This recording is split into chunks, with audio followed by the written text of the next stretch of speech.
Do you know what bus ready is? Bus ready is a big goal of mine, and Michael and I have been working on it quite a bit. We're going to share a little bit of knowledge today. Welcome to Cup of Bull. My name is Michael Dunham. With me today is the founder of our firm, Patrick Fontana. Welcome, Patrick. Welcome, Michael. Thank you. Cheers. So, Patrick, today we're going to talk about the term bus ready. So, for the viewers, why don't you, to kick us off, just explain what do you mean when you say bus ready? So, bus ready is a business planning term that I love. That's just really, if I get hit by a bus as the owner of this business, what happens to the business? What happens to the clients? What happens to the future?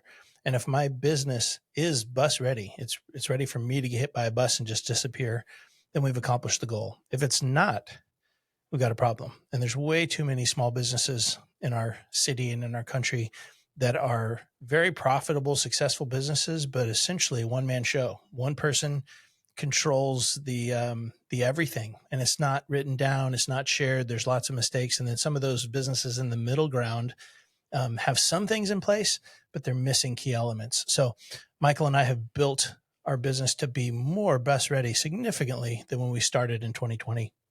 So, for somebody who might be watching this, who may be thinking, my business is not bus ready, what are some of the considerations that they may want to think about? The first one that comes to mind for me is processes and procedures and ensuring continuity of business operations. But talk a little bit more about what that person may want to think about if they're watching this and realizing that that's them.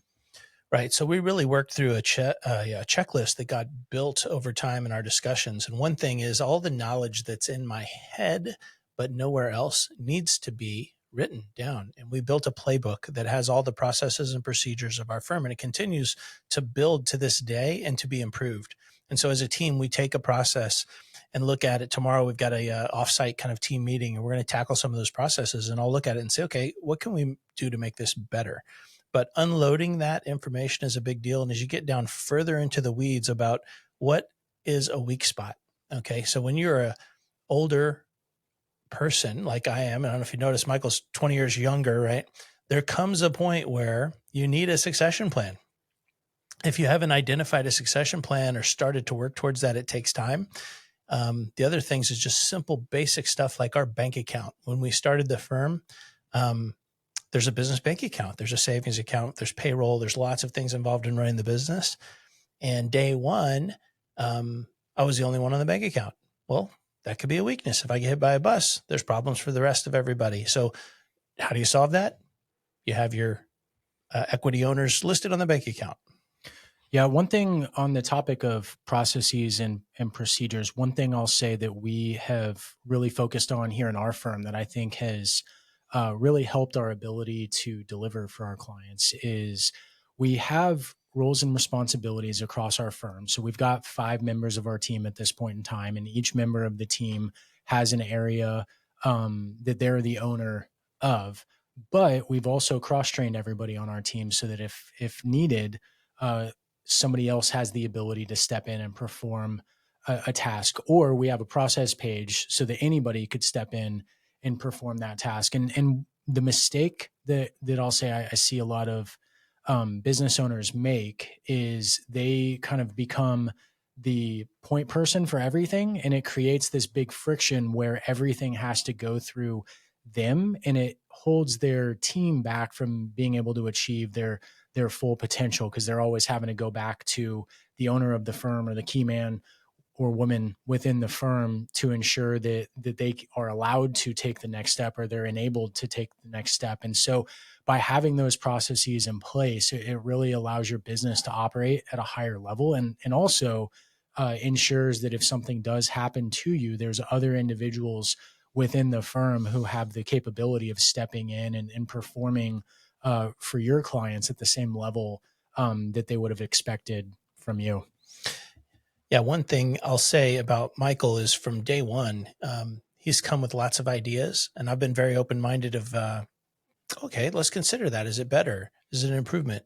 And now it's not a daily occurrence, but how many times have you come to me and said, I've got an idea? And a lot. Well, there was one point in time where I came to you and I said, "Hey, I think it'd be really cool if we filmed some YouTube videos." And look at where we are now.